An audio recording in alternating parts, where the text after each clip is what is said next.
This is Mastering Flow, the missing link to unlock peak performance. Discover how Mihaly Csikszentmihalyi and Kotler decoded the flow state and why my interface response system may be the missing key to turning adversity into effortless achievement. Makes sense. Welcome to the Make Sense with Dr. JC podcast. This podcast covers topics that expand human consciousness and performance. On the Make Sense podcast, we acknowledge that it's who you are that determines how well what you do works, and that perception is a subjective and acquired taste. When you change the way that you look at things, the things that you look at begin to change. The Make Sense podcast is sponsored and primarily funded by the Make Sense Academy, our private community where open and curious seekers of growth and expansion apply the Make Sense principles and systems to move from simply going through life to growing through life. So check out the Make Sense Academy risk-free for less than you'll spend today on shit that you don't need. Welcome, my friends, to the uprising of the sleepwalking masses. Welcome to the Make Sense with Dr. JC Doornick podcast. Makes sense. There's a moment when everything clicks. Time dissolves, distractions vanish, and you become one with whatever you're doing. Whether it's writing, coding, competing, or creating, it feels effortless, but it's far from accidental. This, my friends, is what we call the flow state, the pinnacle of human performance where focus, creativity, and productivity align in perfect harmony. We've all tasted it, but only few know how to find it again. Even fewer understand how to control it. For decades, scientists and peak performers have sought to demystify the concept of flow, turning what was once seen as a rare gift into a repeatable process. But hidden beneath all of the talk of peak performance lies a truth most people never hear. The name of the game? Struggle. Flow begins in struggle. In other words, the task at hand must be challenging. If you're a skilled painter, writer, or public speaker, and you don't test your skills with an uncomfortable challenge, you're going to diminish the odds of entering this elusive flow state. And if you avoid or don't know how to handle that struggle, you'll never access that flow state where your best work and your best self comes alive. Today, we're going to explore what legends like Mihaly Csikszentmihalyi and Kotler revealed about flow. But more importantly, we're also going to uncover how my interface response system could be, it is the X factor. This conscious tool will teach you how to navigate adversity, shift your perspective, and hack into flow on demand. Because once you understand how to change the way you look at struggle, the struggle becomes your gateway, and life, it starts to make sense. The birth of flow, how Mihaly Csikszentmihalyi redefines happiness. In a world obsessed with comfort and leisure, Mihaly Csikszentmihalyi asked a deeper question. When are humans truly at their best? His research didn't point to relaxation or passive pleasure. Instead, he discovered that people feel most alive when they're fully immersed in a challenge that stretches their skills just beyond their comfort zone. In his seminal book, Flow, The Psychology of Optimal Experience, Csikszentmihalyi introduced us to this complete absorption where self-consciousness fades, time distorts, and action feels effortless, yet profoundly fulfilling.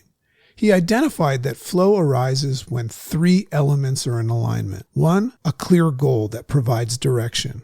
2, that goal puts you in a state where there's immediate feedback that keeps you engaged. 3, there needs to be a balance where the challenge slightly exceeds your skill level. Too easy and boredom creeps in. Too hard and anxiety takes over. But on that razor's edge exists something called flow. His research reframed how we view work, creativity, sports, and even life satisfaction. But Csikszentmihalyi also hinted at something crucial. Flow isn't permanent. There's a cycle to it. And that cycle begins with discomfort.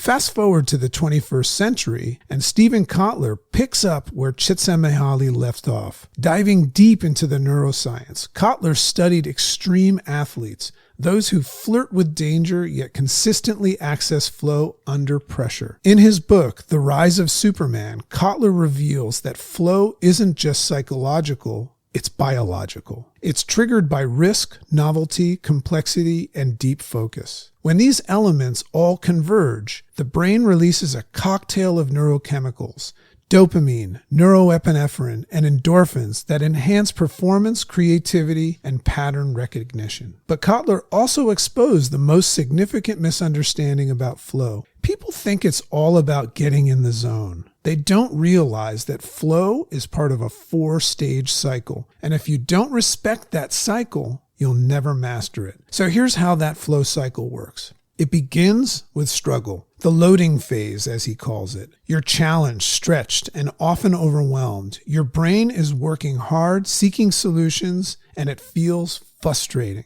Second, the release phase. This is the critical shift, where we stop forcing, step back, and let the subconscious take over. 3, the payoff, flow. Effortless action, deep focus, peak performance. This is when time seems to disappear and you operate at your best. And then the 4th, recovery, the most elusive and misunderstood phase of the flow cycle. This is the recharge phase. Neurochemicals deplete and rest becomes essential to avoid burnout and prepare for the next cycle. This reminds me of a great book that I read called The Power of Full Engagement, where we understand that in that peak performance, if you don't allow yourself a recovery phase, you'll never learn from it and also you'll burn out. The problem, most high achievers get trapped oscillating between struggle and fleeting glimpses of flow, meaning they get tastes of it and they see it and it's this elusive goal, this holy grail that they want, but they never get there because they don't know how to transition through the release phase. They misinterpret the discomfort of struggle as a signal to quit, or worse, they grind themselves into exhaustion, often allowing their conditioned minds to avoid the hard work and pain associated with the challenge, and dropping them into a rocking chair of oscillation between the struggle and the release phases. 2 steps forward, 3 steps back. Sound familiar? This is where awareness becomes more valuable than the hustle. And this is where we begin to look for flow hacking tools. As a reminder, Mihaly Csikszentmihalyi refers to these 3 essential stimulators of flow. And I want to go a little bit deeper now. So one of them is to have a clear goal. We must have a destination and a reason to do something. If we don't have a reason to do something, we'll find a reason not to do it. So the second one is that immediate feedback. Once we're engaged in the activity that is going to promote the goal that we have this clear state of, you feel that feedback letting you know you are in action. And a great example of that would be a surfer, or in my case, writing. So if a surfer has a clear goal of wanting to surf a wave, as soon as he commits to that, every single muscle fiber and every bit of his nervous system is engaged in the immediate feedback of surfing. So the same thing happens with me when I'm writing. If I get an idea and I actually engage, and my clear goal is to write about that idea and bring it to completion, everything in my body is involved in that. I may be sitting down, but I'm typing and my nervous system is highly engaged and I'm getting that immediate feedback. And then 3, challenge, skills, balance. An even state of skills that require balance.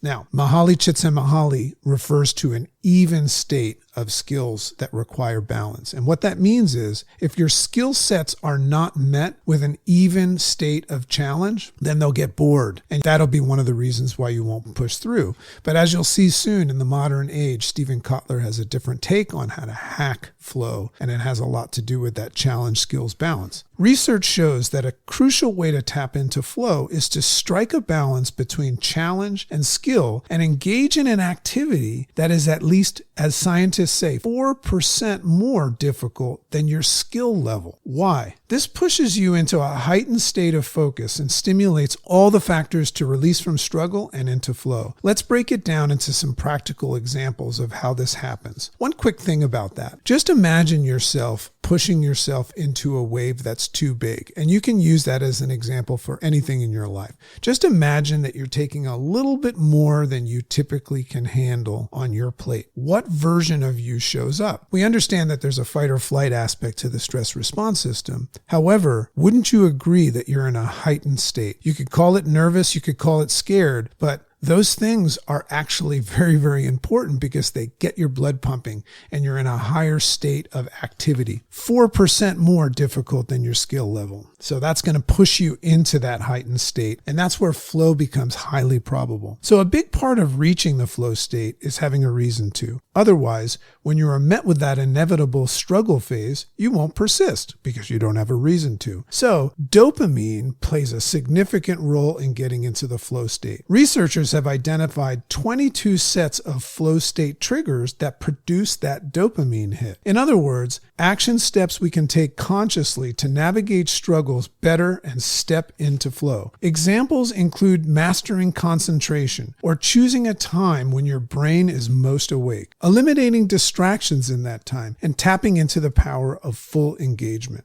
There it is again. This is why I rise up at 4 a.m. in the morning. It's not because I like getting up at 4 in the morning. It's when my brain is most awake. When is your brain most awake? And another thing about that 4 a.m. time slot for me is that flow blockage and distraction is at an all-time minimum. There's nobody and nothing bothering me at those times. And that's a big part of getting into flow. I often share my morning routine with other people and explain that it's essential to not just squeeze it in somewhere. The morning routine is not going to work for you if it's not done at a time where you're at optimal performance. Put it into play at a time that best leverages your flow state. Other flow state triggers include novelties and play. Make it fun. If you're inspired or doing something that you really enjoy, or maybe reading a good book or listening to an awesome song, you'll notice that those put you into a heightened state. That's where flow lives. As an example, our morning masterminds at the Make Sense Academy are a place where people gather to discuss thought-provoking topics. 20 to 30 minutes into these discussions, it's plain to see that our members begin exploring the creative chambers of their brain and share highly insightful thoughts. This produces a great start to their day and leverages them into a more productive state of flow. So why is that? Well, I'll tell you why. It's the environment, and it's hearing other people, and they're allowing themselves in an open and curious way to hear about different perspectives. They're exploring an uncomfortable zone that they're learning to be comfortable in, and every day the conversation is different, and it stretches their ability and their imagination. So it's natural that it helps them start their day the right way and move into a flow state. So that means that the Make Sense Academy and our morning masterminds are flow hacking tools. So let's talk about the interface response system, which I call the missing link between struggle and flow. So in all of my research in creating the interface response system, I still found that those 22 triggers that instigate and stimulate flow did increase our potential to reach flow, yet always depended on the individual's ability to bypass the conditioned mind's perception and response system in the face of struggle and adversity. So my interface response system was designed to help people reclaim control over their conditioned responses, to pause, reframe, and consciously choose how they want to engage with life's challenges. This is where most people get caught up, between struggle and the release phase in the flow cycle. And the reason why that happens is based on one of the tenets of our Make Sense Academy and our Make Sense coaching protocol, and that is, it's who you are that determines how well what you do works. If you're having trouble navigating struggle, it's because you're programmed to have trouble navigating struggle. Just because you've decided that you want to go hack into flow today doesn't change your operating system. It's easy for you to listen to this podcast and look at this idea and say, okay, great. When struggle comes up, I just change the way I look at it and everything's going to be fine. I'll pass go and collect $200. But what you forget is that most of your stress response system of your conditioned mind and your ego is working without your say. It's working in the lower levels of your unconscious mind. When you're in it and you feel that struggle, you'll still have that fight or flight reaction. So the interface response system becomes a flow hacking strategy for you in that space. And if you don't have this strategy loaded in your tool belt, well, you'll be somebody that has that jacuzzi experience, reads these books, learns these lessons, gets excited about them, goes to a seminar, and goes out and gets the same old ineffective results that you've always gotten. So here's how the interface response system aligns perfectly with each phase of the flow cycle. In the struggle phase, where most people drown in frustration, the interface response system teaches you to perceive what's actually happening. You recognize that this tension isn't failure, it's the necessary friction before the breakthrough. In phase 1 of the interface response system, which we call perceive, we acknowledge the conditioned nature of the mind and the faulty potential of your response system. And that's why we allow ourselves to compartmentalize it and say, okay, my thoughts and feelings say, get the hell out of here, but I'm going to put those on pause here for a second because I'm going to entertain a different perspective. So instead of reacting impulsively, that activates and validates the second step of the interface response system, which is the pause. This conscious interruption creates the space for that powerful intrinsic motivator of curiosity, and that leads to passion, purpose, autonomy, and mastery. And in that space is where we transition into the release, the phase where flow becomes unlocked. So there's the key to unlocking flow. It's how we handle stress and having a positive release from the stress, and the interface response system, your flow hacking tool, becomes your X factor. Without that pause, your conditioned mind will either forge forward harder or retreat in avoidance, and there is their fight or flight. And that is your operating system that is not working. In the process phase, we step into this space which we've just created because we've put our system on pause. We get to reframe the narrative. You align your perspective with things like logic and rationale, understanding that stepping away, breathing, or shifting focus isn't laziness or a sign of weakness. It's a superpower and it's a strategy. That's where we learn how to trust the cycle. This leads us to the fourth phase. Finally, we get to proceed. But now we're proceeding with intention, not reaction. We move forward in alignment with the natural rhythm of peak performance being our goal, allowing flow to emerge rather than chasing it. With the interface response system, you don't just survive struggle. You learn how to leverage it. You turn what was once a barrier into a springboard. From Csikszentmihalyi's pioneering research to Kotler's neuroscience deep dives, there are 5 core truths about how flow emerges. Flow is earned through challenge, not comfort. Fulfillment comes when you're stretched beyond passive ease. 2, clear goals and immediate feedback are essential. Without direction and response, the mind will drift.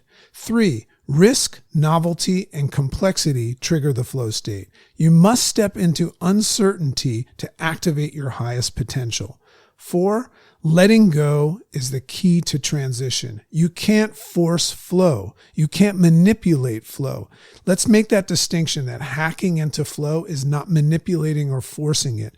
You have to actually allow it to release. 5, recovery is non-negotiable. Sustainable peak performance requires honoring rest as much as action. I can't tell you how important that is because you'll burn out, and that's when flow becomes a burden. And from Kotler's Rise of Superman, we learn the following. Flow follows focus. Deep, uninterrupted attention is a prerequisite. The state is neurochemical. Understanding your biology helps you work with it, not against it. Practicing healthy habits and exercise are stimulants for this cycle. 3, Kotler says that struggle is productive pain. Here are my dragon thoughts. Flow isn't a mystery. It's a practice. The most significant distinction of this awareness is that we're all capable of so much more than we know. And it's in the flow state that we tap into that state of knowing. The difference between those who occasionally stumble into flow and those who live and perform at their peak is not talent. It's how they handle struggle. Csikszentmihalyi gave us the philosophy. Kotler gave us the science. I'm giving you the operating system, a way to navigate the intentional landscape where most people unconsciously get lost. If you're serious about unlocking flow, not just once, but as a repeatable part of your life, start by mastering your response to adversity. Practice the perceive, pause, process, and proceed aspects of the interface response system the next time that frustration and adversity arise. Watch how your relationship with challenge starts to transform, because flow doesn't come from those who force it. It comes from those who understand that surrender, guided by awareness, is the ultimate power move today. When you change the way you look at struggle, the gateway to flow opens, and suddenly, everything begins to make sense. We'll see you next time. Remember, if you learned something today, give it away. That's how it's going to stay. We'll see you next time. Makes sense.